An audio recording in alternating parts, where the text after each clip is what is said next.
להביא משקפת?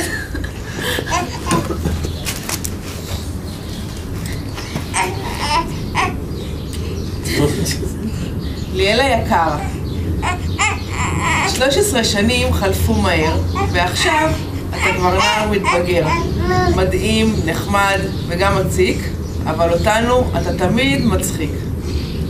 מהיום אתה פותח דף חדש ומתחיל חיים חדשים, כי מהיום אתה כבר לא ילד. אתה נער עם הרבה אחריות, אז רק רצינו שתדע מי אתה. אתה ילד מצחיק, חזק וגם מדליק, וגם קצת מציק שיש לו הרבה חברות. כבר יודע לקרוא בתורה, מבשל ממש טוב, וכמובן כולם נהנים. אתה תמיד יכול להפתיע גם לטוב וגם לרע. אז בוא נתחיל בברכה, המון מזל טוב, אושר, בריאות והצלחה. תשמור על כושר טוב וערנות, תפתח עיניים לצד הטוב, תיזהר בדרכים, תמשיך להיות בן ואח אוהב ודואג, תמשיך להיות מי שאתה, אז המון המון בהצלחה. אוהבים אותך המון המון המון. רגע, גם אתה רוצה לברך. תגיד ביי. ביי.